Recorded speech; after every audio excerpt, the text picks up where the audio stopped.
Um, all right, so welcome everyone and thanks for participating.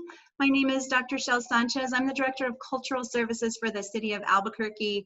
And in Albuquerque, that actually means a lot of really cool stuff. We have, the department includes a couple of theaters, the Chemo Theater, museums, the Albuquerque Museum, Balloon Museum, Explora, the Biopark, libraries, our media resources team, which oversees the public access channels, our special events team, who is a little less busy this summer than they normally are because there's no large scale events out there, and a few other things, including public art. But today we're really focused on one of my favorite parts of the department's work, which is uplifting and invigorating our creatives and our creative economy. So we can actually thank the pandemic for making this happen, because we wouldn't normally have the resources to bring such amazing people into Albuquerque all at once, but thanks to the magic of Zoom and a little friendship and a part-time resident of Albuquerque, Bridget Bedard, we're able to have this conversation with everyone. So I just want to point out a couple of other people on the screen.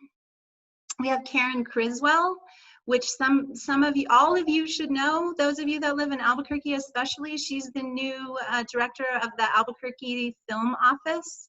So you may not have met her. She started in the middle of our pandemic, so she hasn't been out and about with people very much, but make sure you reach out to her, and we've been working on this in partnership together. So thanks for joining us, Karen. Yeah. And Karen is also a transplant from LA, so she spent a lot of time working in film in LA, and then we convinced her to move down from northern New Mexico, from Taos to Albuquerque, to do this work on behalf of the city. So please reach out to Karen, those of you that are local filmmakers and writers. Let's see. I just also want to thank my team. We've got Diego, Lucero, Bree, and Alicia. They're all on, and they've been doing all the behind the scenes work to, you know, bring this together, get all of you involved. So we really appreciate that. Oh, and I see that Becky Cavalier from the film office is also here. For those people that are filmmakers and our friends that are visiting and want to make films, Becky's the one that runs around and makes sure that all the permissions are in place so we can do filming in all different parts of the city. So she's a great liaison for the city and for the film industry. Okay, well, as you can see, we have a lot of amazing people in here. I wish we had time for each of you to introduce yourselves, but we have, the problem is you gave me like 10 pages of questions for these people. So we're gonna go ahead and dive in. If you have like follow-up questions or clarifying questions as we go along, feel free to like wave your hand at me. I've got all of you on the screen, or if you want to use those magical emojis, or you want to throw something into the chat box. There's a bunch of us watching, so we'll try to do our best to pay attention on those things. But we're going to start off with a pretty important question, which is what each of these talented people that are visiting with us today, what they did as it relates to Love Life. So they all have done amazing work and had different projects and different roles in the past, but just specifically on Love Life, we're going to ask them to explain their role and what that means to each of us. So I'm going to start with Bridget. Bridget, what was your job on Love Life, and what does it mean? So first of all, thank you guys for being here. I'm very glad the box is so small, so I don't have to worry what I look like the whole time. But I have a couple of titles on this show. I'm an executive producer, which can mean a couple of things. There are writing executive producers and non-writing executive producers, and Sam is a non-writing. Dan is a non-writing. I'll tell you about that. And I'm a writing executive producer. So that means that I'm kind of like at the highest level in terms of the show and making sure of the quality of the show, making sure the creative intent is respected and furthered. And then I am also a writer. So I'm an executive producer who is a writing executive producer. That convoluted explanation makes sense. So another title I have on the show is co-showrunner. So most shows will have one showrunner or two showrunners. And in this scenario, there are two because it's his first show. And so HBO Max, I think, felt like he needed a partner and someone to lead him, since I have a lot more experience, just to make sure, everything got done in the right way. And so our job is, together we divide and conquer, get into like how we divide. But our job is basically everything. Like we do, the showrunner is more like the nuts and bolts of everything. We run the writer's room, we hire everyone, we hire the directors, we select actors, then we run the writer's room, get all the scripts written. Then we have writers who help us with that. And then we are on set, and then we're in post, and then on and on. So it's really just kind of like, it's basically what it says, it's running the show. And in this situation, it's a between Sam and I. And then I'm a writer, which is not really a title, but that's what I do. So I'm a writer on the show as well. Oh, I just took up a whole 5 minutes there. Yeah, that's Awesome. good. I Our think that's aligned with your work. Let's see. So Dan, Yeah. What your title is producer, but executive producer, I believe. Yeah. What does that mean? Translate that into Sure. the real tasks for. So as Bridget said, I'm a non-writing executive producer on the show, and my larger role is I do development and production for Paul Feig's production company. So my role is everything from finding material, developing it, to bringing it all the way through to production, post-production, and the marketing portion of it. That role I kind of see as a champion for the people that we're working with and helping to see their vision through. So it's everything from the strategy of taking a project to market, to developing it in the right way as a pitch, to getting in the right rooms with the right people to buy the project, to figuring out where the best place for it to live is, and then all the pre-production, production, and post-production stuff after that, which day to day is in support of the creators and their vision, while also balancing the wants, desires, wills of a studio or network, and being good partners to them as well, and being the conduit between our creators and the people that are affording us the ability to make the show. And yeah, I'm Sam. I also am an executive producer like Dan and Bridget. Basically, in addition to co-show running with Bridget, which she just kind of outlined the responsibilities, the long and short of that is we essentially, in terms of the creative aspects of the show, so the writing and the acting and everything like that, we were kind of we basically are the bosses of the creative aspect of the show, hence show running. And then, but really the three of us all serving as executive producers, were kind of the brain trust that really physically made the show. There's a lot of people and there's other executive producers, but Dan, Bridget, and myself were the people that were really on the ground physically writing and making the show. And in addition to that, I also created the show because I wrote the initial pilot. I had the idea for the show, and then was connected with Dan and Paul Feig's company, who helped me develop it and take it to market. And then, as Bridget kind of alluded to, but I can be more specific about self-deprecatingly, I had never made a TV show before. So this was a situation where I, got really lucky and kind of this clicked where people really liked this pilot that I wrote.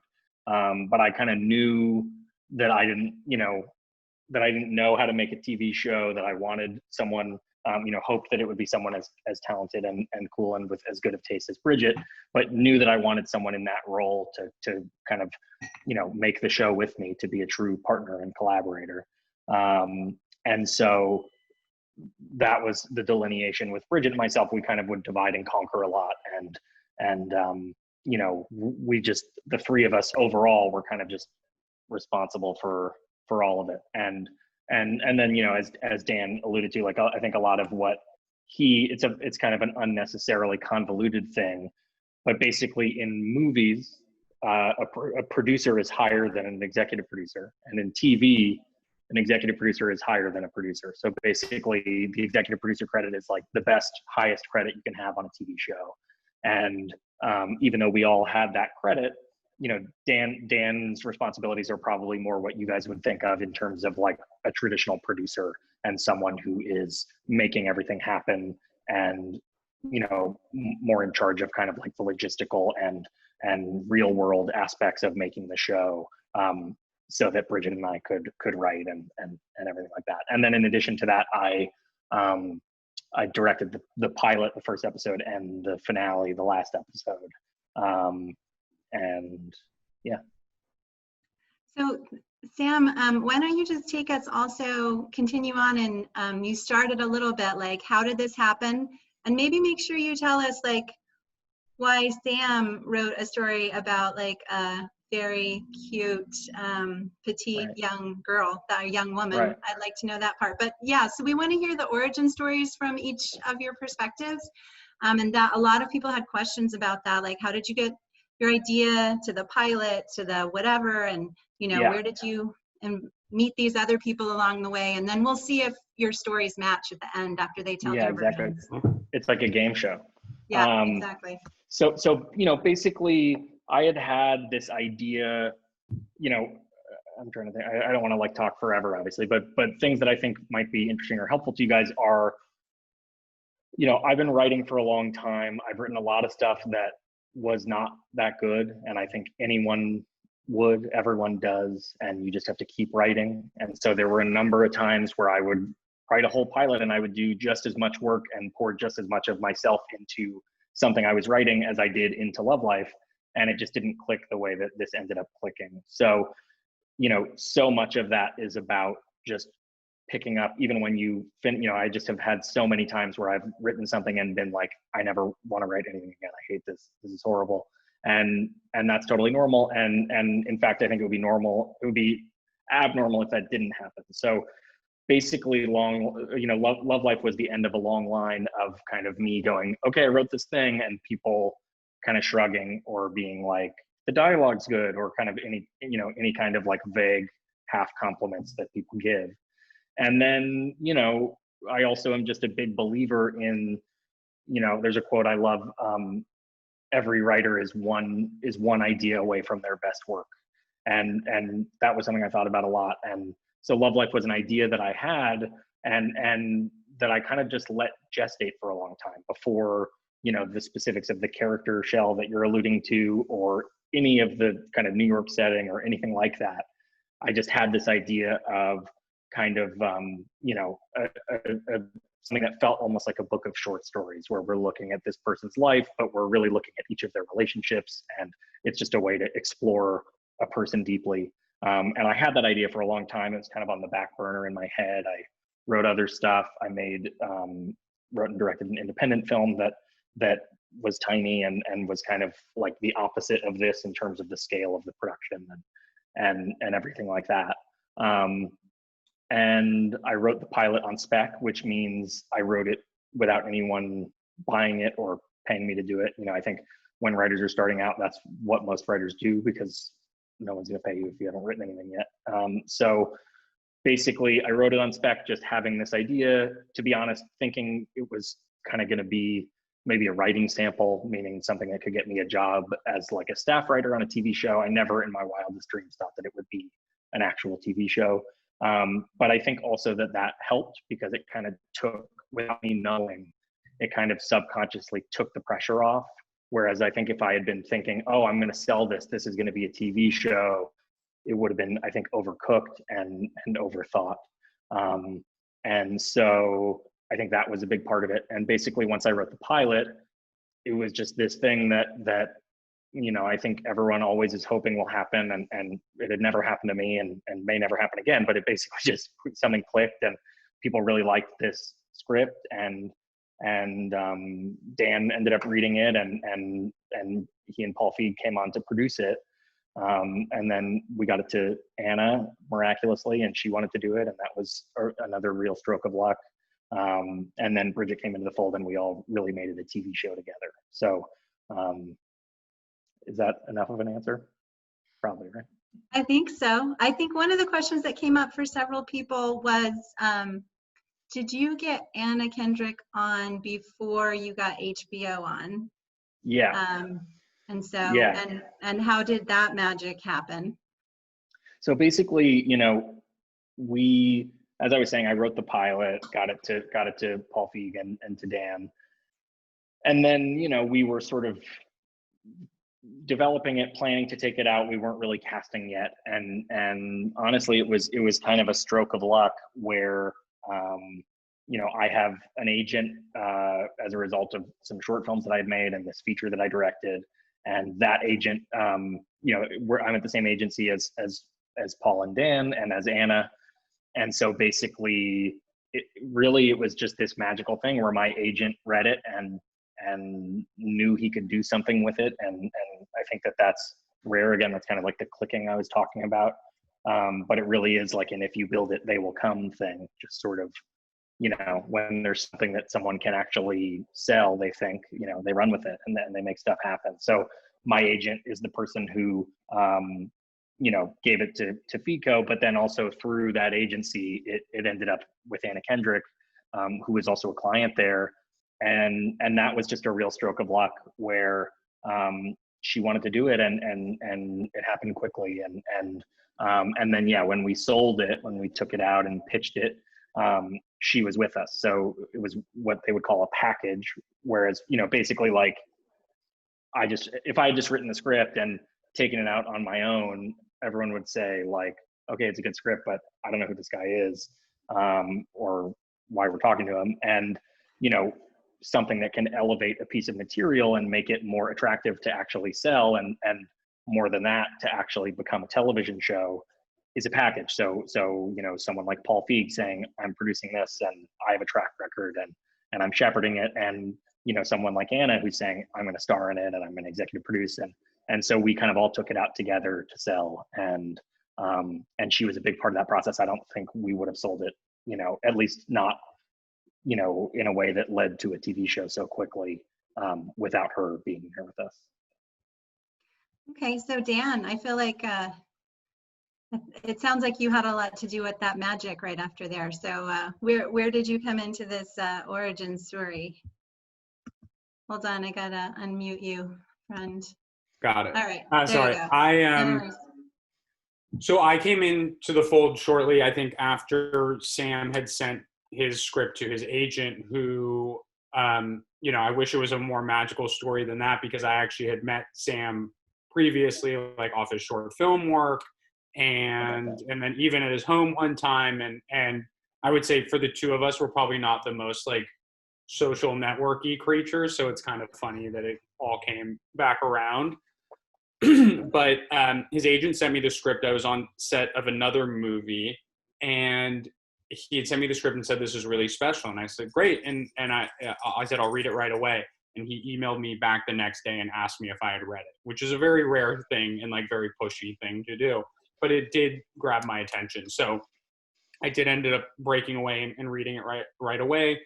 And I really fell in love with the script. And I was in New York. I said, as soon as I come back, I'd love to sit down with Sam.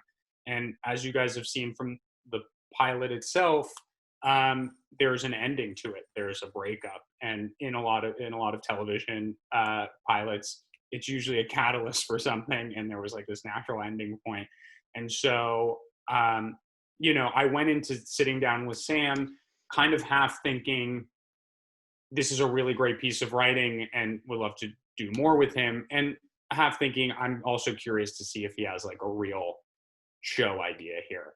And it was very clear from, you know, the minute we sat down that he did. And that was incredibly inspiring to me. And that's what made me, you know, I haven't been doing this that long, but you very rarely get that like gut feeling where you just have to keep going with something. And part of it is the material, and part of it is the person and the preparedness of that person and the vision of that individual that inspires the confidence that I feel like I have to have in order to do my job well. So once we sat down, I went to Paul and a partner of his at the time, this woman named Jessie Henderson, and presented them with the script and said that I thought it was really special, and they were very supportive of it. And then the one story I like to tell is that while it was all the same agency and we were supposed to all be helping each other out, I did get around for like 3 weeks while Sam's agents like garnered the heat off of this and tried to set him on other meetings with other producers until I finally had, and this is like the more self-deprecating thing, which is like, I'm not, the person that people come, people don't come to Paul Feig's company for me, they come for Paul Feig. So I had to get Paul to email Sam directly and say how much he liked the script before Sam chose to do it with us. And then, yeah, the rest of the story you kind of heard, but that was how I got involved in it. Okay. So Bridget, when did you finally meet these two? It sounds like there was a package. At what point did you become part of the package, Bridget? So it's very funny to hear all these stories because actually I haven't even heard some of those stories. But yeah, you guys together when I met with Cafe. So I remember saying to Dan, "How old are you? Like, how do you have this show?" So I just want to say one thing about a couple of things that they both said, which is, just because of, you guys all, all filmmakers and trying to get your stuff made.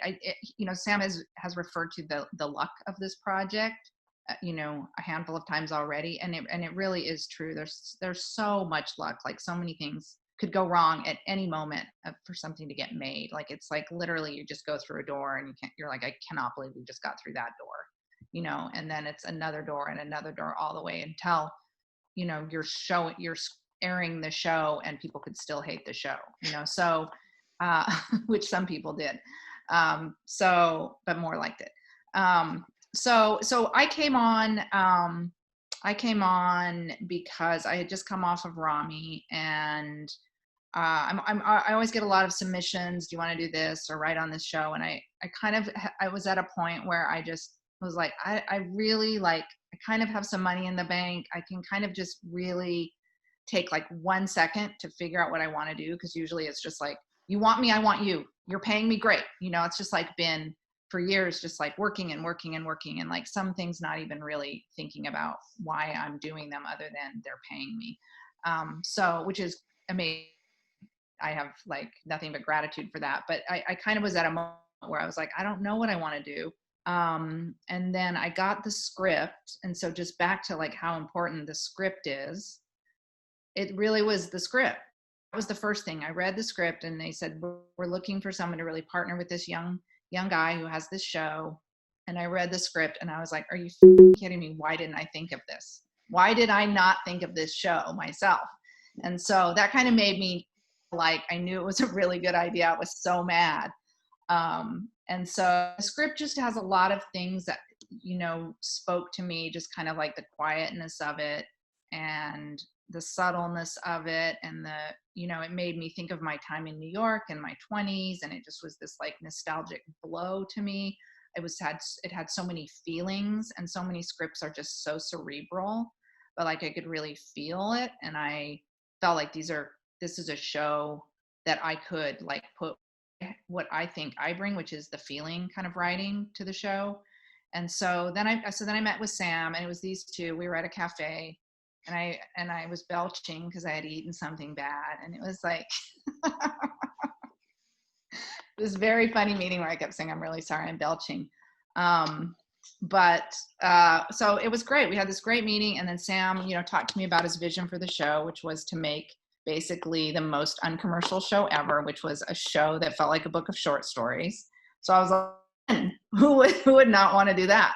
So I came on, and it's always really scary to sign on with someone you've never worked with or even met for more than 1 hour and say like, I'm going to commit a year of my life to this thing and maybe more. But it just felt right, and I took the chance, and that's how I got involved, and I'm like extremely glad that I did. Okay, Thanks, Bridget. great. I feel like you answered a lot of the questions that were, I mean, there were a lot of the questions that were out there, although there's still about 75 more. So let's Oh, keep good. digging in. So this is from Austin, Wave Austin, who makes media and films all the time in Albuquerque, great visual storyteller. Bridget, what do you find to be the most challenging part of putting a season together? And what was the most difficult part for you of bringing this show to fruition? And so I think some of you might have read Bridget's bio, so you know she's done several shows, so she's pretty seasoned when it comes to seasons. So what was the most challenging part of putting this particular season together? I would say it was a challenge, but also one of the great things also a challenge was that we were trying to deal with time in a way that makes writing very hard. Like we were trying to write 10 years of someone's life in 10 episodes. And so in terms of like just from the writing aspect, it was, I mean, there's a freedom in that because you can jump around and you can omit things and you can move all over the place, but then you also have to be incredibly thoughtful about which moments you're choosing to tell the story. And I think I was a little bit afraid in the beginning that, you know, no one was going to, like when you're watching something, you kind of get hooked in real time to what's happening. And I was a little bit afraid, like if we're moving through time, it's going to keep the audience at arm's length and they're never going to hook into the show. And after one or two, you know, people might just be like, it's like I'm standing outside the show. But somehow we were able to get in, you know, and just try to tell the story from the inside out, from the characters' feelings. And so I feel good about what we did, but that's challenging. And then I would say just being one of the first shows of a new network was extremely challenging. Like they were like on the good side, they were incredibly invested. On the other side, they were giving us notes on the color of the credits. So it's like, you know, they had everything. And so trying to like manage that relationship and make them happy because they're obviously, you know, we need to make them happy. They're paying for the show, but also like stick to what we know will make a good show because they don't always know. They're sort of like, do this, do that, write a scene, you know, and they don't have the solution and they're going to hate it if it's bad and blame us. So just kind of like managing that relationship was very challenging. You know, and then Sam and I like having to kind of like we didn't know each other and forging like that wasn't particularly challenging, but there were definitely moments where we like, you know, kind of like had fights, you know, and so that was, we're kind of cut from the same cloth. So like immediately after we'd be like, sorry, no, I'm so sorry. No, I'm more sorry. They're pretty mild, yeah. They were pretty mild, but like we definitely, that was, you know, it's hard to form a brand new relationship under those conditions. And so, but it was good. It was really good. And I feel like we are pretty solid. And, but those were some of the challenges. Yeah.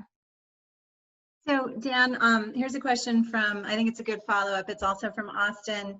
How do you balance the needs of a studio with the creative needs that come from your creator and your writers and, you know, your showrunners? Are you the guy that's supposed to make sure everybody's happy? And if you are, how does that go?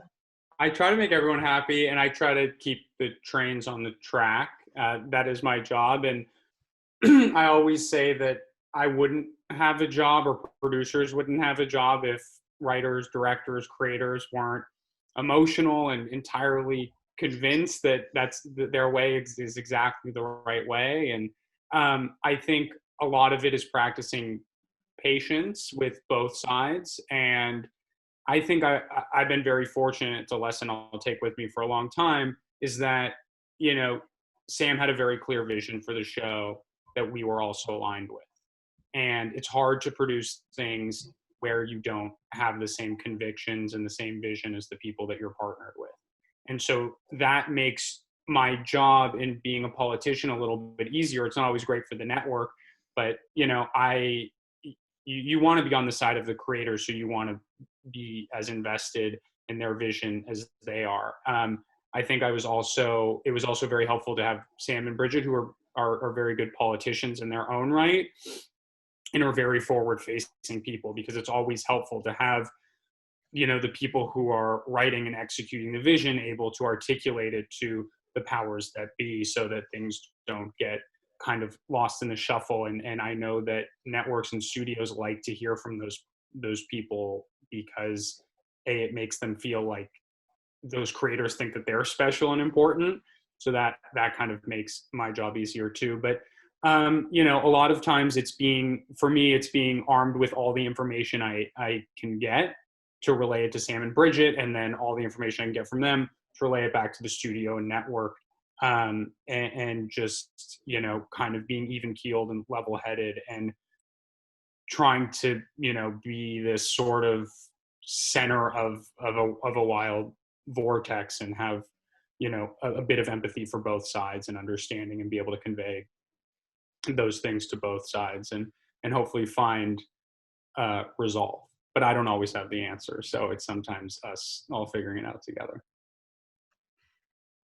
So before we go to a couple more questions, I'm just wondering from our all of our participants, you know, you've kind of heard what each of our guests has done on this particular series, but I'm wondering, just, you know, like, make some motion on the screen. How many of you consider yourselves writers primarily? For those of you, our participants, like about half of our participants, writers. What about producers? How many of you want to grow up to be a producer?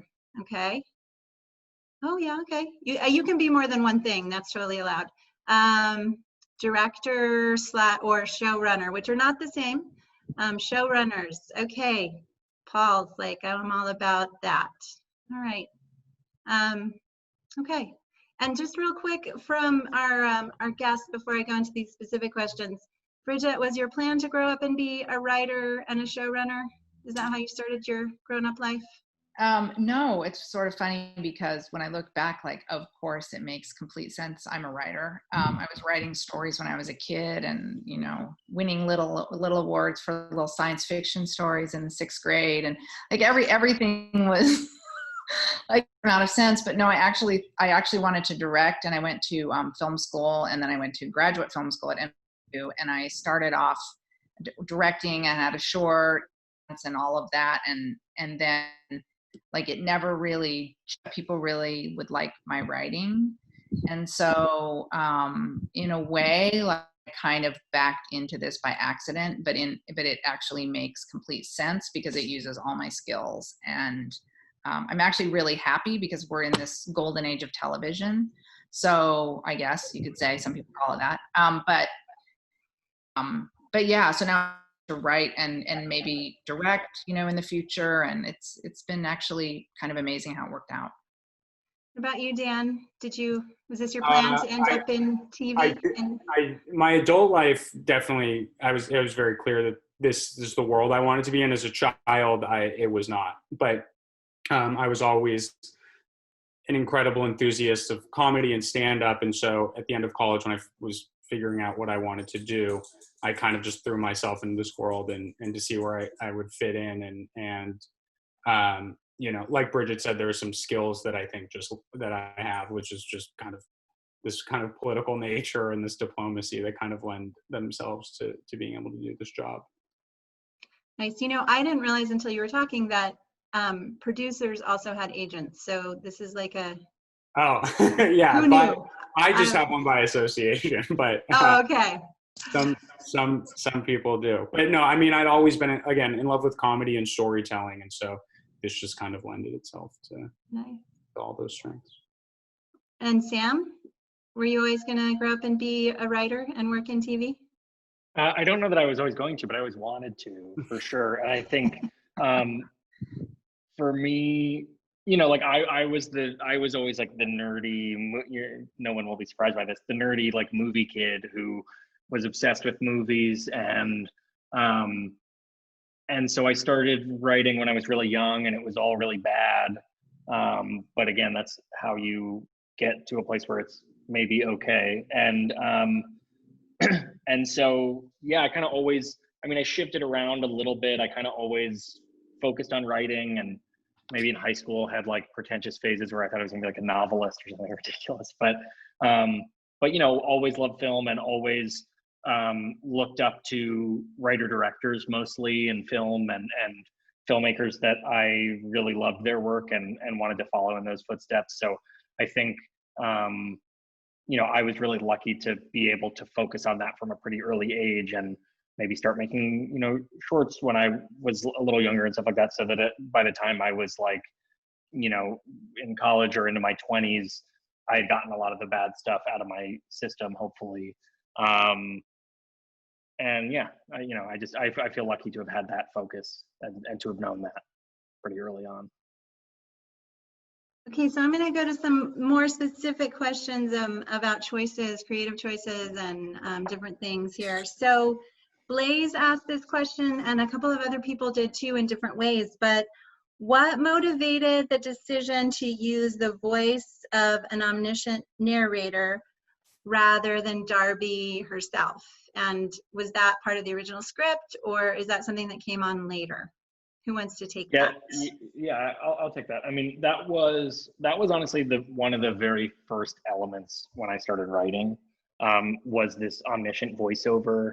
I've always loved omniscient voiceover in film and, you know, third person narration or third person, you know, perspective in literature.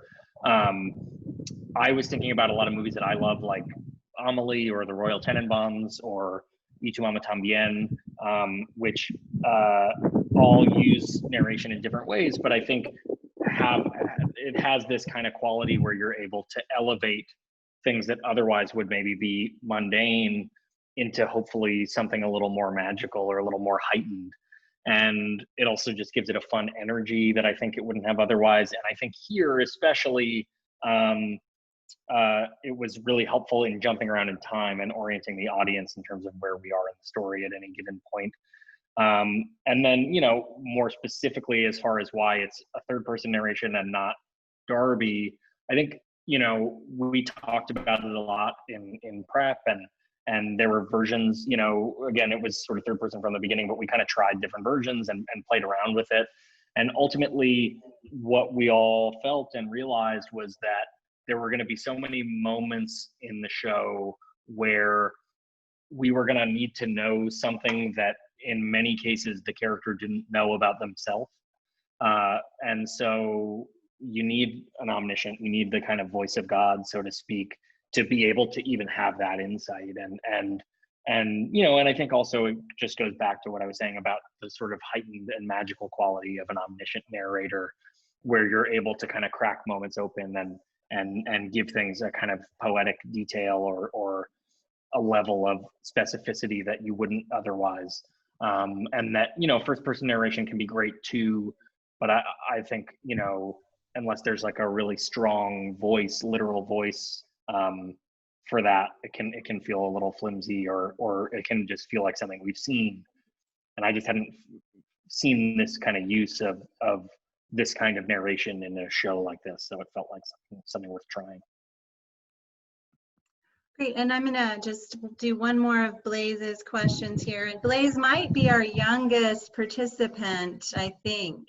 I'm looking around. I think Blaze might, definitely one of our youngest writers on today. But his other question was there a concern in the development stage that the concept might be hard for a visual medium because so much is going on inside? This is like, you know, this especially towards the beginning, so much is taking place inside the character's head as she's developing. And so did you ever think like, yeah, maybe I mean, you can't do this on TV? Absolutely. Yeah, I don't know that I thought you can't do it, but I definitely, you know, I think it even just goes back to talking about the narration, where that was one of the things the narration was really helpful for, was being able to get those feelings that if we didn't have the narration, you know, you'd be relying just on the visual and the performances. And, you know, we had the benefit of like astoundingly good actors, and Anna especially, who is super expressive and able to convey a lot of things just in her face and without saying anything. And that was helpful, but then it was fun to be able to, you know, make something visual. I think if we didn't have those performances and you didn't feel it if we didn't get lucky and capture that stuff, it wouldn't have worked, because then the narration would just be telling us to feel something or telling us we were supposed to feel something that was happening. But I think, you know, a good example maybe is there's an episode where she goes on a date with a guy in the 6th episode, and their knees start touching and neither of them say anything about it. And the narration is just all about that. It's like 30 seconds of just what they're each thinking and what it feels like. And that felt like a really specific thing to us that most people know. And that you wouldn't, you know, I think maybe the question is also the answer in a weird way, if that makes sense. Like, it's sort of, because we hadn't seen that before, it felt like a fun thing to try, and to be able to kind of give a literary quality to something that also still was very visual and still very kind of performance based. You know, I think there's obviously aspects of visual storytelling related to camera work and technical stuff, but to me it's all about the acting and the faces and the you know, however real that feels or not. And you know, and just that, like, there's almost nothing more visual than just a great face, you know. It can be the best shot in the world, and it often doesn't matter. So having that, we got really lucky, and then I think because we felt like we were gonna get that or try to get that, we were able to kind of, you know, use things like the narration to kind of hopefully, you know, bring a literary sensibility to something visual. Okay. Great. Okay, I have a bunch of pretty specific questions from Enrique. Enrique down there. Hey, Enrique. How's it going? All right. So just some, like, kind of how many of these decisions are made at the beginning. I'm going to just throw a bunch out at you and you guys can decide who wants to take them. But were you always thinking it was going to be more than one season, since you guys just recently was announced that there's definitely a season 2? Were you always thinking that way and hoping that way? I assume usually, yes, okay. Was the story length decided at first, or the number of episodes decided going in? And then just like some of these big things, like, did you know it was going to be in New York?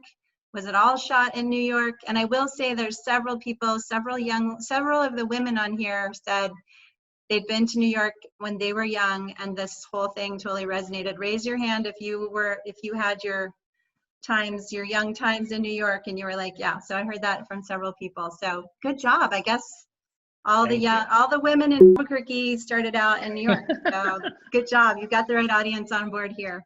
So, and then was the series shot in order? Like 1, 2 in chronological order, or episode order? Like how did those, just some of that really logistic stuff go on running the show? So what do you want to start with? I can run through a couple of those because they came from the very beginning. Like there was always going to be more than one season. That kind of, to me, is like the real power of the show. You know, I feel lucky to be doing season 2, and if we get to do even more than that, my hope is that over the course of the series, we will be able to explore as many different walks of life as possible and as many different experiences, and that each season, while feeling interconnected with each other, so that it's not a total clean slate, but that there are kind of people from one season in the background of another, and everyone's kind of floating in and out, that we are each season looking at a different person and what their experience has been like as a person, and what their experience has been like trying to love other people, and what's gotten in their way. And that to me, hopefully, is what we'll achieve here, is the totality of like all of these different experiences. And then, there are always going to be 10 episodes. That's fairly standard length for a season of half-hour television. There are obviously some shorter seasons these days, but that was what we thought from the beginning. And then, I don't know, Bridge, what else? Did I answered some of the first, maybe 2 or 3? Can you break down some of, like, how long did it take to shoot things? Was that all in New York? Like, how can you give us some of that? We shot it all in New York, and we shot it you shoot the episodes in order, 1, 2, 3, 4, 5, 6, with the exception of, because of actor availability, we switched 7 and 8. So we shot 8 and then 7. but that was a practical reason. And then within the episodes, you don't shoot in order. You shoot, you have to shoot in the way that makes the most kind of economic and logistical sense. So for instance, you're in one location and you're shooting all the scenes in that location, as opposed to, going and coming back and all of that kind of busyness. But I'll just add, like, we were really lucky because I've been on shows that shoot out of order just for the economics of it, because they cross board. The actors get very confused. Right. They can't get in, especially when you're talking about a show like this where she's literally a different age every episode. Like, it's hard enough for like hair and makeup and everyone to track it. I mean, they're pros, they do it, but it loses something when people are kind of thrown off. And so we were really lucky that we actually got to do each one as a contained episode, and so people could get into that episode and just be in that space and then move on to the next episode. Yeah, and we were there. Crossboarding is, I've never done that before, but you guys obviously know more about that. That's a more traditional way of doing it. I mean, I guess it just depends. It's show to show, but like I felt like I would always fight it in order if given that option. And then in New York, we were there, and we were there a very long time. I think, when did we show up? We showed up in August last year, and we were there from August to March. So like 8 months or something. Yeah, and then we literally shut down production. We were still in post and doing pickups, and we shut down because of coronavirus with 2 days left to shoot in March. So we like literally kind of crawled onto an airplane and came home on March 14th. And finished with what we had. Yeah. Yeah, I think that was one of the other questions, is how long ago did you finish? And not very long. It wasn't very long ago that they finished. Yeah. And then we shot from August to December to Christmas, basically. And then we were in post-production, and then we did like a couple days of pickups, which is another name for reshoots.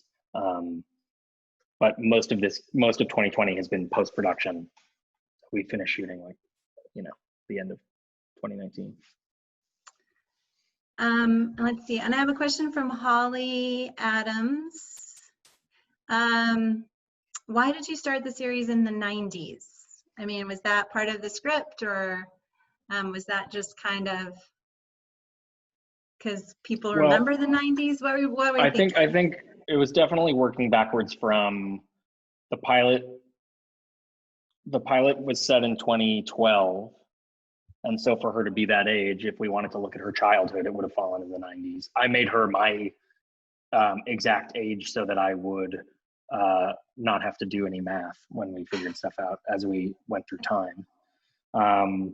And so, it was just an extension of that. It was working backwards from having written the pilot set in 2012, knowing that we wanted it to kind of slowly work towards the present or the recent past, with the show ending kind of in the very beginning of 2020 before the world began to fall apart. And so it was just working backwards from that, and in moments trying to tap into 90s nostalgia, but I think more concerned with the specificities of like the 2012 to 2020 range.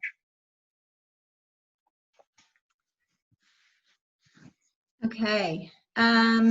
Let's see, trying to keep track of time and keep track of everybody's questions here. Okay, well, this is a good one for talking about how you shot. Paul Lucero, where's Paul, who's just recently finished some shooting of his own. There you are, Paul. So there's so many little boxes. Nice to see you. So Paul wants to know about, I feel like over-rehearsing makes people robotic in the performance. How much rehearsal do you normally have with your cast? Yeah, I agree about making things robotic. I have never really done proper rehearsals ever. Even when I've,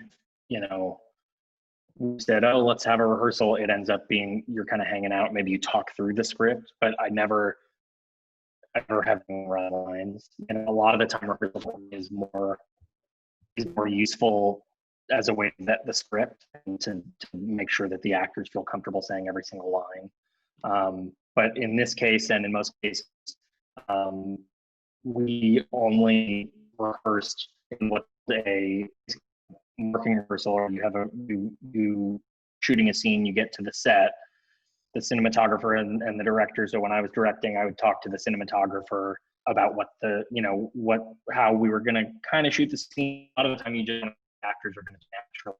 So you can avoid that and just have the actors come to set and run it for the first time, and then you show it to the crew so they kind of know where people are going to be standing and what the blocking is and stuff like that for when they light, but and set the shots up. But in general, for me, it's keeping rehearsal to that more kind of technical stuff so that people can do their jobs, but it's definitely not thinking like, oh, let's find the scene.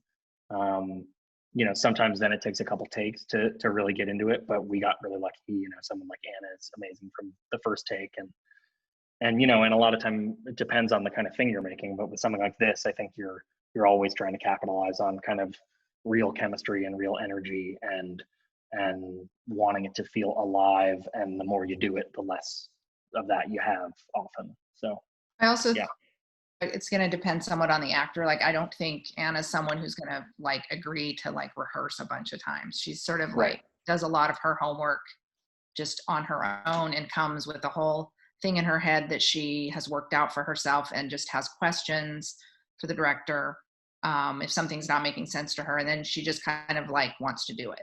I've seen, like, on Transparent, it was so different. It was like a playground every day.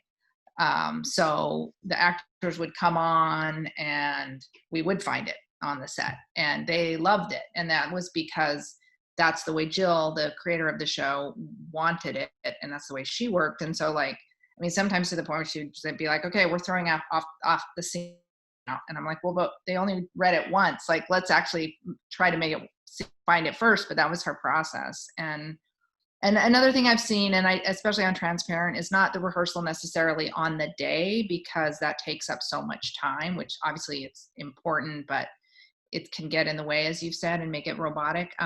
Like on Transparent, we would have these workshops prior to even the season, and sometimes in the middle of the season with an acting coach, and everyone would just kind of do all these crazy exercises to find the kind of energy between the characters and the new things we were doing for the season. And sometimes it got really crazy and people were rolling around on the floor shouting Holocaust. And like, it was like, it was really you might have to explain that one.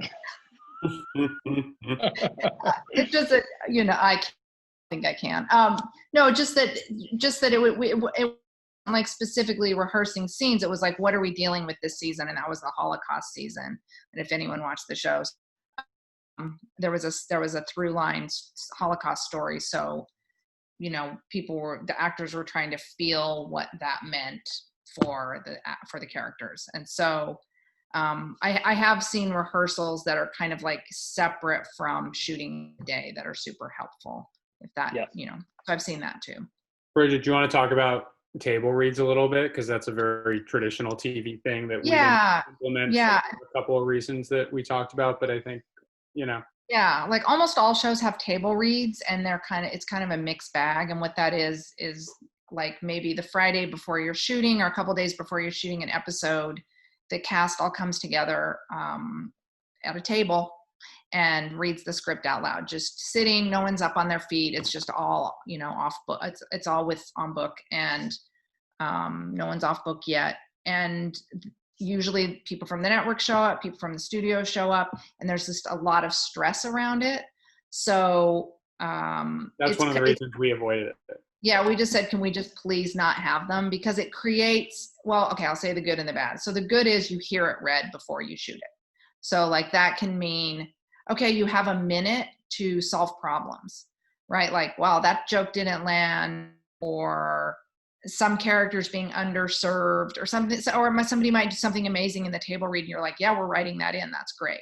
So it can be incredibly positive. And then on the flip side, if the studio or the network sees something that they think doesn't work, and the writers were like, but it's just a table read, we can't make a big choice based on a table read, because they weren't like, maybe the actor wasn't really trying that hard. They're eating their lunch and they're just reading the script or whatever. And so sometimes the network can kind of force rewrites that are unnecessary. And so there just becomes a lot of stress around it. And usually the day after a table read, everyone's up all night rewriting the script. And so like that can be good, and it can also be bad. And so we kind of opted not to do them, which I think was good ultimately. Because we were writing through. We were just still writing them. They weren't even. So that leads to one of Paul's other questions, which is how many writing editors or writers did you have? And maybe Bridget, you can talk a little bit about, the writing room or the writing team. Yeah, I mean, it's like you read the credits and you're just like, what's a story editor? That person has a story, and what's a co-producer? They must produce. But like all the titles in television, it's kind of funny because they don't mean that much. They just mean you've like achieved a higher level. So a little bit of a hierarchy. You start as a staff writer, you get bumped up to story editor, then co-producer or executive story editor, co-producer, producer, supervising producer, co-EP, and then EP. So like I did all those roles. I like did all of them. And I did some of them more than once. And all it really means is at each stage you're leaned heavily by the showrunners. So like by the time you're mid or upper level, you might be writing lower level people. Like a script might come in, there's no time, we need to get it where it needs to be, and a co-producer will rewrite it. So there's all kinds of duties in the room. Everyone basically in the beginning has the same duties, which is to show up in the room, be open, bring ideas, pitch, talk, like help break the season. And then after a certain number have been broken, meaning like we know what the beats of the story are for the episode, each writer will get assigned an episode and go off and write. And so it usually, everyone's different, rooms work in different ways, but it's sort of like a period of creativity followed by a period of just writing, then a period of rewriting, followed by another period of creativity as you break more stories. And you're just sort of moving through, we had 10, so you're moving through 10 until you're shooting. And in our case, because we had so much scrutiny, and because it's a new show, we were rewriting up until we were shooting. Like it was crazy. But yeah, so then, it's just kind of a process, where, everyone's kind of contributing, but upper level people are being relied on more, if that makes sense. When you start shooting, the writer is also, there's always a writer on set, and it's usually the writer of the episode, unless they're needed back in the room for something else, to just make sure, because there's so much that can get lost in translation. You can write a scene, a guest director will come in and interpret it completely different, and the writer's there to say, oh, I think it's this, or to help make sure they know it's important to the showrunner or important for the character, and they can kind of communicate that to everyone on set. So it's like kind of keeping that continuity. So the writers in television are really, like, they have a lot of like power, but it's because they have a lot of kind of importance in keeping the consistency of the show intact. And so and then usually the writers kind of are finished by post, but a lot of them like stay through production, especially if we're still writing. Okay, so just building on the writers and a lot of the national and international climate right now, what's the most effective way writers can promote diversity in front of the camera? What kind of power do you have when you're writing something, or that you're in a room, to make sure that that's represented on the screen? I think, one of the things, and it's being talked about a lot recently, thankfully, and, but a big part of it is not just having the diversity in front of the screen, but also making sure that the people who are telling the story can bring their experience and authenticity to it, and that it's not, for instance, white writers who make a character a person of color just to do that. One of the things that we've been talking about a lot is the fact that this show, especially, and our ability to reset from season to season, is a pretty amazing opportunity within the kind of format of this, mainstream commercial show to explore a new character every year, and as such, examine, like I was saying earlier, as many kind of varied backgrounds, of all kinds, and as many different kinds of characters as possible. And I think it's been too long, and I think everything that everyone's talking about now is extremely important. So I know, we specifically have already been talking a lot about season 2 and the fact that will follow a woman of color, and the ways that we can build a writer's room of people that, we can then elevate and empower to bring their own experience and tell their own stories, and us knowing the limits of our own lived experience, and that it's, oftentimes not our story to tell. And yeah. I think a lot of it comes in, of it comes in hiring. Like, when I started, it was like I would be in rooms where I was the only woman of 12 people. And that's only 10 years ago. And now it's I've been in rooms that are mostly women. And so that's changed, but it's still like a lot of rooms are mostly white. And so we're seeing change. I think that now, now that I'm in a position to hire, it's an important thing to me, hire, diverse rooms, and it not just because it's to do, but because it actually makes the story so much better. Like when you have someone in a room that can say, well, can vet just a different experience, it's like makes everything so much more authentic. So, it's a process, and hopefully it's changing, and hopefully we can be part of that. And I think also, a lot of it has been stifled by gatekeepers, whether it's producers, studios, networks. But I would, implore everyone to tell your story, your personal story, make it, depending on the tone, but make it joyful and positive. And also, especially in TV, which is the great medium for this, is build ensembles and build really rich worlds with a lot of characters in it, because the more characters you have, the more opportunities you have to spotlight new talent and allow them to be seen by more people who make decisions and gatekeepers to put them on other shows or in other movies. That's a lot of the reason why, Paul has a TV business anyway, is just to create these new avenues to shine a spotlight on and franchise new voices, to varying results, but certainly that's our goal.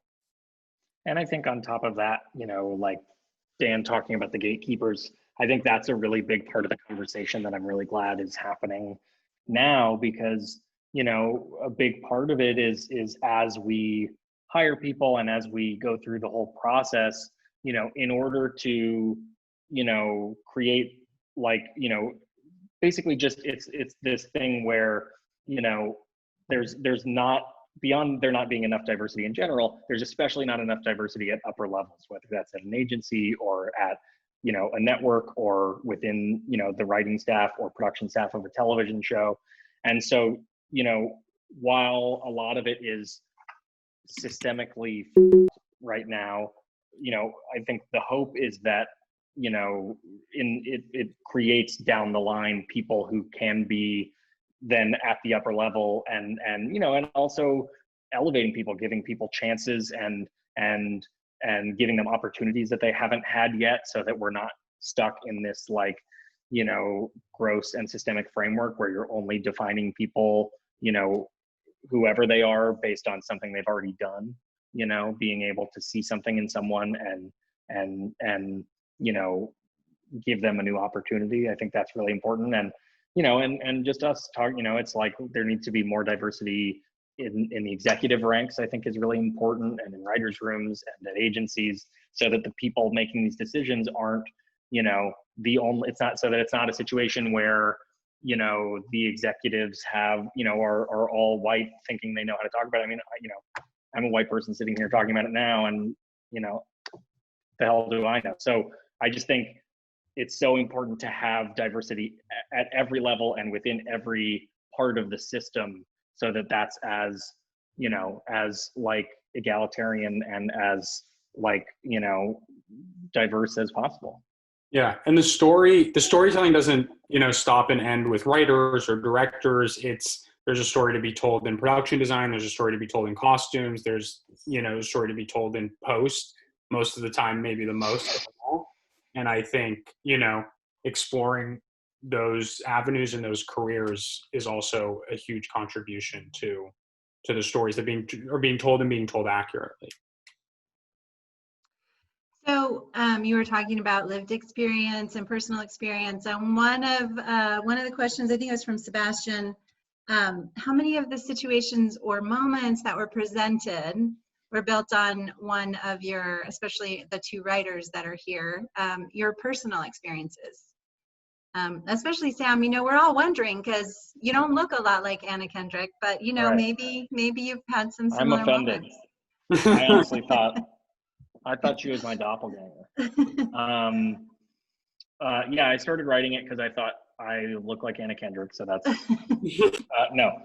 Basically, like for me, I have often gravitated towards writing female characters, because they are usually just more compelling and complex to me, and but one thing that I've realized in thinking about it, because I do get asked about this, and rightfully, for me, what it is the stuff that I write so often is within my own world, or about, things that have happened to me, things that have happened to my friends. And it's not like some sci-fi thing or some, like war movie or something where it's totally different and I have to imagine it, And so I think because it's so close to my world and my experience, writing a female character often provides, I think, a very helpful sense of distance or a buffer for me, where I then am able to try to like have empathy for this person in a way where if it was a man, it would get into like, I think, an uninteresting and kind of navel gazing, like autobiographical territory. And so when you have to think about that and you know what I mean, basically if it was about a guy that looked like me, A, it wouldn't be a TV show, but B, it I think it would feel like I was just, writing about myself in a way that was annoying. But I think when you're able to put yourself in someone else's shoes, you can still, have a lot of stuff. There's a lot of things about me that are in Darby that have nothing to do with being a man or a woman. And there are a lot of things that are in me that are in all the characters, and yet they're all pretty different from me. And I think, being able to kind of hide that stuff so that you're not just making a movie about yourself, in my case, especially because we've heard enough from white guys, including in this moment. So I'm going to stop talking. Bridget, I just want to add, like, the thing about a writer's room that's so, not only do you not have to just be alone, you have this team to help you write the whole season, it is that you do have all these different points of view. So I think, not that women are monolithic and we all have the same experience, but there were definitely, like, I don't know, our room was mostly women, and they would, we would get into kind of like conversations about how something would really happen, or how a one night stand would go down. And, would it happen this way, or would it happen this way? And what was she thinking? And there were some really lively conversations that I think, really, by having different voices in the room, got to a place of at least, I think, realness. And so I think, obviously men can write women and women can write men and all of that. But I do think that it is helpful. And that's what is so much fun about a writer's room, is you actually can have a group of people like chiming in and helping like make it Definitely. real. Yeah. And that was only, like my specific approach because of like the things that I think I'm good at as a writer. But like the whole point and hope and idea for me was like, okay, I can kind of, credibly write this female character for this pilot. But if we're actually going to get this plane in the air and, not to mention land it and have this story feel real, that's not going to happen without bringing someone like Bridget into the fold, and bringing our other female writers into the fold, and bringing Anna into the fold, and having all of these people, come to the show with their brains and their hearts and their lives that they've lived. And for me to kind of like take a step back. But I just to answer the specific question, there's almost everything in the show came from someone in the writer's room or someone's story. Right. Like Yeah. almost everything started with well, let me tell you one time when, and so it's all incredibly personal. Like you'll never, no one will ever say which is their story, but And it often morphs, you know. Yeah. It often morphs by the time it's in the show, but usually that just is a good starting point. And I think especially with a show like this, we were just really interested in trying to get at what it feels like, you know, what it feels like to be young, what it feels like to try to love people or you know, to try to sort of grow up and figure out who you are. And you know, Bridget and I both found that the best way to do that definitely is to start with asking people what their lives have been like and what's happened to them and what's been important to them and what's, you know, gotten in their way, all that stuff. So this is a question from, I think Jennifer's on. Jennifer, there you are. Jennifer, so I'm just going to read it. I did find the ending of the first season a little too happily ever after, although it felt true enough to the character. Was it difficult to write the ending in a way that was not too tidy? Definitely. My number one fear the entire time we were making the show was figuring out how to end it. Because again, I wrote it being like, oh, I'm going to, you know, this is going to be a writing sample. I'm never going to have to actually figure this out. And that maybe sounds like I'm being falsely modest. I'm really not. Like, I really had no idea how to end it and how to have it do all the things that it needed to do. But what, you know, Bridget and I worked really hard on was trying to figure out something that kind of did all of it, that was about, you know, seeing this person crack her life open, that it's about her, you know, eventual partner, but it's about her kid, and it's about her former partner, and it's about her job, and it's about her, you know, relationship with herself, and kind of just all of it, that it's just about a life. And you know, and we wrote different endings. We even shot a couple different endings. And, you know, I think we always wanted the romantic fulfillment there because it is a romantic comedy. And I think at the beginning, when we're talking about, you know, how many people someone is with before they find the person, that we needed to, you know, we needed to have a satisfying conclusion to that. Otherwise it was kind of a jip.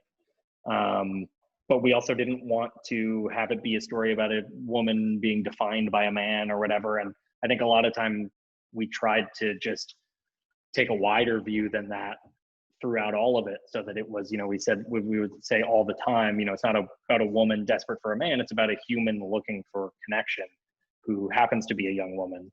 I don't know, Bridget, if you want to add to that. Yeah, no, it's just, it was a really tough one to land, because it's like almost no matter which way you turn, it's problematic. It's like at one point we thought, okay, maybe she doesn't find a man, she's happy and she has the baby, and you know, there was like that discussion on the table, and then we're like, well, is that like what we want to say? And then, and you know, and that the sort of, you know, no one needs love, they just need themselves, and that's not really how neither one of us feel like that was truthful. And then it was hard to say, but then there's this perfect man that just waltzes in episode 10, and how in one episode do we show like this is the right person? So I think we kind of, after many different attempts, found what we thought was a really good balance, where we introduce him, but we didn't have to fully, you know, develop it. We just kind of like, hopefully, because this character for 10 episodes, believe going forward this was a good fit. And we laid some clues in at the wedding about them both having kind of matching damage, is how we sort of talked about it,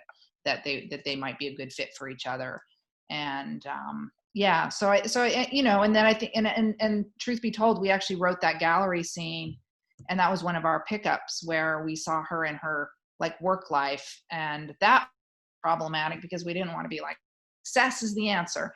And so, you know, so that was problematic, but I think we found kind of like the right balance of all the elements, where nothing's too pronounced, and it's a good mix. It's also funny, like one thing to add to all that is that you know, is I think a lot of people can look at a show or a movie and you think that like everything, I'll preface this by saying, you know, we couldn't be prouder of the show and we love it. and it's actually like still fun for me to watch, which has never been the case with anything I've ever made. So we love the show, but also I think a lot of people can look at a movie or a show if you've never really made one, especially at a high level, and think that everything in it is exactly what the people who made it want it to be, when the reality is it's like this by the skin of your teeth culmination of like, you know, like it's just a funny thing where it's like, you know, we spend months and months trying to just make a scene work, or trying to make sure there's no like reflections of the crew in the windows and all the stuff that people take for granted. And then on top of that, people tell you, you know, if it's good or bad, which is a whole other part of it. But really, you're just, it's like this race to the finish. I always think about in broadcast news, this movie Broadcast News, there's like this scene where one of the characters is like doing a news report and trying to get it on the air in time. And it's this whole thing of her running through the studio and jumping over people and like almost hitting her head on a cabinet. And then she finally just at the last second gets the tape in the VCR. And I always think about that because that's really what it feels like. It just feels like you're getting all of this shit thrown at you all the time. You're making the best decisions you can make. You're often making decisions you don't realize you're making. And then you end up with something and you try to make it the best thing that you can. And then it kind of is so much bigger than you and just is what it is. You know, when you write a book, you control every word. And when you make something that costs money and involves so many other people, you know, you're just trying to get through it. Okay, I have 2 or 3 really specific questions, and I'm just trying to be cognizant of time because I'll just kind of cue you up after these very specific questions. Everyone wants, you know, the advice, like, how do we get where you are? Well, not me, I'm happy where I am, but how do other people get where you are? What were those moments, you know, that kind of shifted for you? And especially given current circumstances. And for those of us in Albuquerque that may or may not really want to live in LA or New York, like, how do you get into writing and getting your shows made and all of those things? So I'm going to leave you with that in the background here, because we're going to go through that at the end. But then some very, very specific questions. From Rodney. Who in the world wrote the line, "Oh baby, not so hard"? The fajitas. That was our one of our B-Money, writers. right? Yeah, B-Money. Who was it? One of the writers? Yeah. One of our writers, yeah. Brigitte Munoz-Leibowitz wrote it, but we fought with the network to keep it. So we also, because they tried to get us to cut it. Really? That's kind of gross. And we're like, but it's so funny. Yeah, we were like, we can cut it only if you don't want the show to be funny. Okay. All right. Just kidding. And then what made you consider Aparna Nancharia for a role? Did I say that name well? I don't know. Nancharia, yeah. Nancharia. She's great. Dan, I don't know if you want to speak to that. You had worked with her before. Right back. Yeah, we worked with her on something else, and we were looking, you know, that was one of those things where, you know, you're in New York and there are these great New York comedians and you want to utilize them in a fun way. We also wanted, you know, to do that kind of boss character a little bit against type. And, you know, she's just kind of this funny, bizarre, diminutive person. So I think between her comedy chops, our experience with her and just playing against type, that's how we cast Aparna. And I think like one of the things about her that's great is she just feels real. She's funny, but she feels like a real person. And it's not even like, oh, how do we describe this character? You know, casting is so important and such a huge part of it that when you are able to work with someone like Aparna, you know, it's not that she becomes the character, you don't have to write it, but it just, that personality takes over, they bring themselves to the part, and that's what you want is someone to bring themselves to it and to feel real. And she's a good example of that, I think. Great. Okay, I got another one from Rodney. In episode 6, there's a slow pan from right to left. It shows a reflection of Darby's assistant outside of her office at his desk. Then it reveals Darby in her new office, in her new position. And we were wondering, how intentional was this? Was it a reflection of Darby's glow up, reflecting back on where she started? Or just like... You know, I really didn't good? direct that. I didn't direct that episode. Jennifer Kitten Robinson directed that, did a great job, and you know, that's something that came out of her working with our cinematographer Adrian Correa, who shot every episode and sort of oversaw the, you know, the holistic visual quality of the show. I never talked to them about that choice specifically. It always felt like just kind of a nice way to do a time cut and to jump, so that we obviously have the one scene where she's kind of walking in and she gets the sandwich and starts eating it and all that stuff. And then it's a nice way to kind of show that time has passed and she's then looking at the face. I think I'm thinking the right moment, but basically, you know, then looking at the guy's Facebook and stuff like that. So it's a nice way to show time passed, and just felt kind of elegant and simple. I don't know that there was probably a lot we were thinking of being read into it, or more just that it, you know, that's another thing. Like a lot, you know, a lot of times people watch something and they go, "Oh, did you mean to do that?" And it's like, no, it just, you know, looked nice or felt nice or felt right, you know. I'm sure that has to do with the alignment. I mean, if the team is aligned, then different people are seeing different things, right? And if it Right. stays that way, then you have this Right. magic that somebody made along the way, even if it wasn't intentional. Honestly, Definitely. some cinematographers just love reflection. That too. They love shooting in the mirror. This one especially. Glass. He liked to shoot through vases. Yeah. He would shoot Yeah. upside down. They like to show Yeah. you what you can do, and then you say, you don't have to do all that, but I love you. Nice. Okay, so this is like the words of wisdom part of like these shows or these interviews, which I think I mean they're actually really important, because you guys talked a little bit about luck and, you know, just the but you also all talked about hard work, right? It's not different things have gotten you to where you are with this particular show. But so what are your words of advice? Like, what have been those moments that are kind of defining for you along the way and for your career? But also, you know, what about now during COVID? But also just what are the things that get you to the next place that you would advise anybody that's sitting in one of these other boxes on the screen? What would be your advice? So let's see. I think we started at the top of the show with Bridget, so we're going to give her the last word. Yeah, there you go. So that means we're going to go Dan, Sam, Bridget. Okay, Dan. Okay.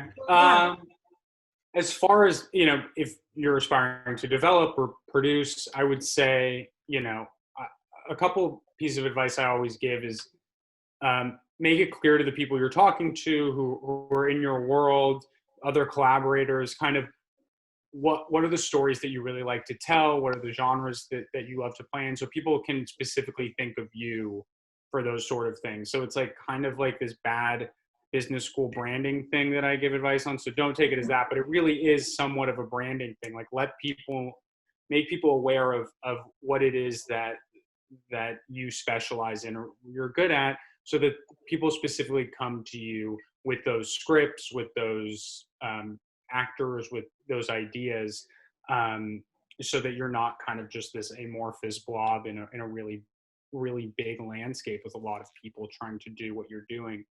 And then read everything. You like never know where a good script comes from or a good voice comes from. You know, take your lunch hour or whatever to like dive into one thing, and not only will it help you have a better understanding about what you like and what you don't like, but it's where you might find a nugget. And then as you're working, you know, in Albuquerque and there are these other productions, like just jump on things and make these connections with people. Again, like I don't love the networking aspect of it, but I had to embrace it early on in my career, and it did afford me a lot of opportunities that I wouldn't have had if I wasn't as forward facing and open about my dreams and things I wanted to do with my career. So, and it's the time, you know, where some of those small things, short films or whatever's going on, is a great place to learn like little nuggets and make mistakes that don't have huge impacts, so that when you arrive on like a, you know, 10 episodes of a series that's going to launch a network, you have some sort of foundation. You've done the wrong thing once or twice, and you know not to do it again. And not that you won't. I made plenty of mistakes, you know, in those 13 months, the last year and a half or whatever. But that, some of them aren't like rookie or bush league mistakes. Great. Oh, and always go with your gut. There's a lot of like, Totally. there's a lot of like the business stuff and like what makes sense. And I think we talked about it a little bit in the beginning, even to the point of like, when we were talking about the narrator and is it hard, or not the narrator, but was it challenging to like get something on screen that is hard to do in a television show, and how do you dramatize those emotions? I think those questions that are challenging you are the best way to come up with something unique and interesting. So don't always think about, the obstacles. Think about how you kind of overcome those obstacles. Because even on this show, one of the things that the resistance I was met with was this idea of the elliptical nature of the show, and will an audience get bored of. Someone within my own company was like, I don't know if we should do it because it feels like the audience will just catch on and whatever. And then that was just a challenge for Sam and Bridget in the writer's room to move past that and be cognizant of it and move on. And so that's like the story kind of thing. But then as you pick projects and think about what you want to do with your careers, like really go with your gut, because it's going to be very, very challenging, and you're going to have to deal with a lot of people who are on your side and who are against you. And in different moments, those roles switch, and you just want to have a lot of passion and commitment to that, because that's what will drive you through in the moments where you just kind of want to walk away because you're like, what are we doing here? We're just making a TV show or a movie or a short film. Now I'm done. Thanks, Dan. Okay, On the back Sam. of that, yeah, I mean, I agree with everything Dan said. I think obviously, if you want to be a director, I think, obviously everyone is quarantining right now, and this isn't happening. But when sets are back up and running, and whether it takes 2 months or 2 years or whatever, when there are things being made again, and especially when you're in a hub of production like Albuquerque, I do think there is nothing as important as getting on sets, seeing how things are made, and seeing how people interact with each other, and what the politics of a set are, and the way things actually run. And I say this again, if you want to be a director, if you want to be a writer, this doesn't matter as much. But I think there's a reason why, like, if you watch Project Greenlight, like, they always pick someone who's never been on a set before, who made some cool little video by themselves, because then when you put them on a set, they freak out and they don't know how to talk to anyone, and it makes very good television. But then that person, you never see them again. And so, I think that's really important, just learning the politics and learning the way that the departments interact, as I was saying. And then I also think, if you do want to be a writer, one thing obviously that you definitely can do, during this time and during the pandemic is write. And writing is hard. I hate it all the time, and often want to never do it again, but I always do it again, and you have to. And like, one thing I think about all the time, I kind of told part of this earlier, in talking about the way that this pilot just came out of me. But like, one thing I always think about is when I was writing, this pilot emerged from a period of my life where I basically had spent 2 years researching and writing a feature screenplay that I was like, this is the thing. I was like, as like self-effacing as I'm being about Love Life, which actually got made, that is how cocky I was about this other movie. And I literally was like, I'm going to win the screenplay Oscar for this movie. Like, this is the best thing ever. And then I wrote it. I spent 2 years, and people were like, and Love Life, on the other hand, again, was something where I was just like, all right, fine, whatever. Like, yeah, when I hit a wall with that movie I'm writing, that's going to be the greatest thing ever, I guess I'll write this pilot and like try to have a writing sample or something. And what that did, it's unfortunately something you can't calculate. The same way you can't like pretend you're over somebody, you have to actually be over them, like, you can't calculate that. But I think what that did is it made it so that, like, it's easy to say, oh, I'm writing for myself, and I'm not thinking about what other people want, but it's also hard to put that into practice. And I think what happened there is the thing that I thought was going to be the best thing ever ended up being overcooked and overthought, because I was thinking about how it was going to be the thing, and thinking about how, you know, my agent was going to read it, and these you know, what do these scripts look like, and what is, you know, how do I get this thing to work? Whereas with the pilot, it was just like, what is interesting to me, what makes me laugh, what makes me feel something, and what do I want to explore? And by doing that without putting a pressure on myself to make it a thing, to say, oh, this is going to be the thing that's going to, you know, elevate me or change my career, it ended up actually doing that. And so I think as much as possible, I would encourage people to keep writing, to never stop writing, to never get discouraged if, you know, like a thing that you spend a lot of time on doesn't work, because there's always the next thing.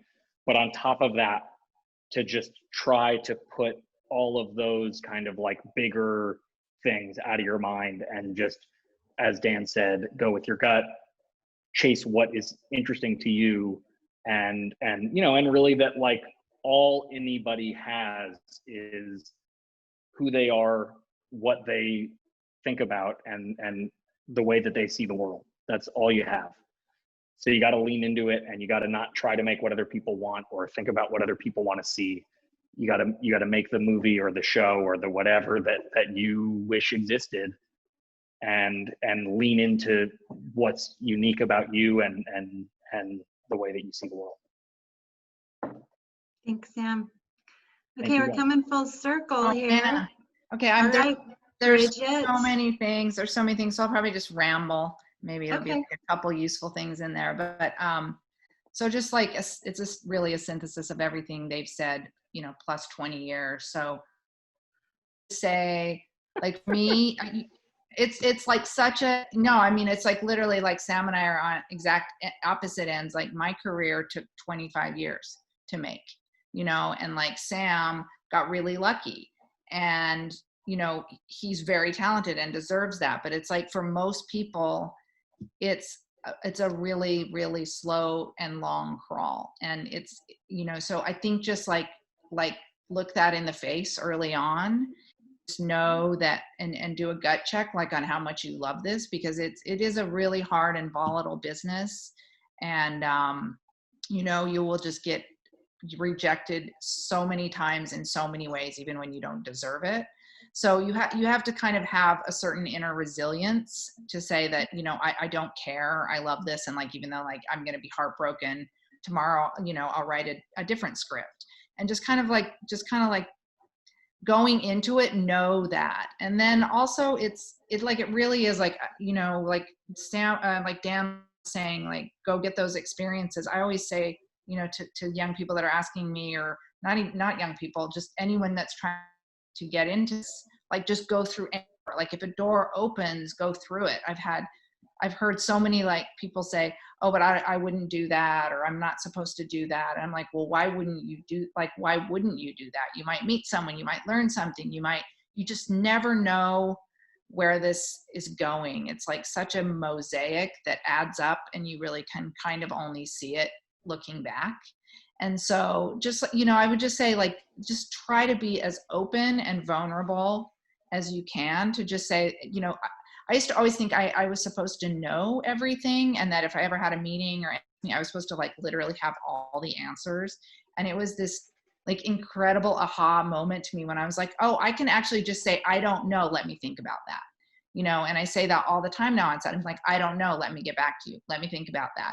And like, take your time. You don't have to know. And you can also ask a lot of questions. You can say, like, I have no idea what that means. Can you explain that to me? I mean, Sam was always amazing on set. He would just be like, I don't know, you guys, what is a blah, blah, blah? When someone in a meeting would say, like, oh, do you want the, you know, to have all this lingo about like vans and this and that, whatever. And then someone would be like, you're talking about, somebody explain to me. And then they would explain, then he'd go, oh, okay. And then make a decision.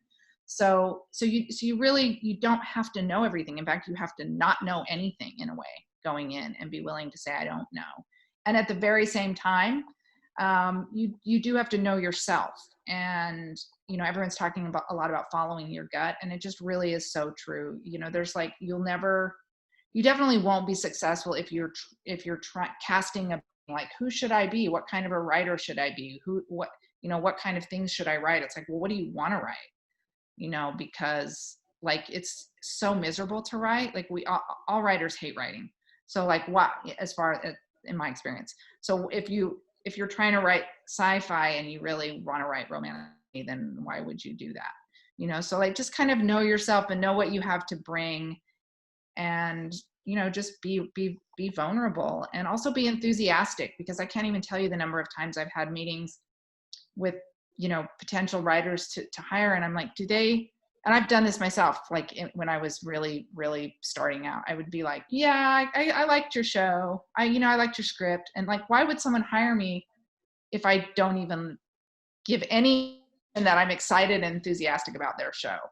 And I had my agent call me once, and he said, what did you say to that showrunner? I'm like, what do you mean? She was like, I got a call that you hate the show that you just met to get hired on.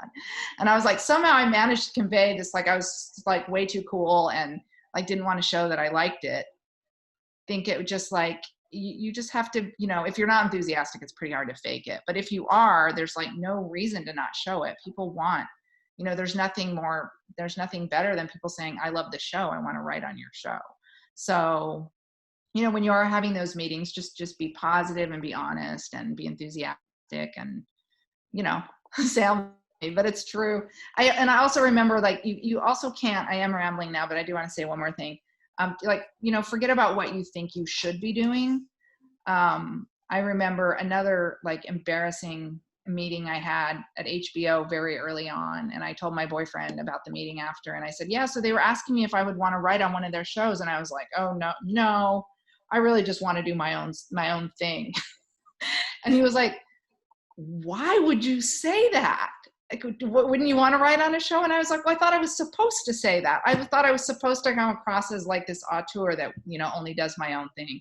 And so then after, I was so ashamed, and I thought, why would I say that? So like, there's like, you don't have to like think about what you should be saying. Just like be like authentic and, just show your enthusiasm. I think I'm done. I don't know. I'll probably think of other things, but. That's great. That was great. I know that, I know Sam earlier said he had like 12 hours, but I think we promised people and that we would end around 2. We're a little bit long, but that's because you guys have been so generous with your time. We really appreciate you reaching out all the way across the waves to Albuquerque. Next time, I hope we get to host you in person, and yes, Bridget will take you to the frontier, because if you haven't been there, that's like an absolute must when you visit Albuquerque. But one of those next seasons, maybe season 3 is in Albuquerque. Yeah, we talked about Albuquerque. Yeah, I think that's what we should do. So thank you, and thank all our participants. I appreciate it. Thank you guys. You sent me like 100 questions. I did the best I could. All right. Thank you. Everybody have a good day. Bye. Bye. Bye.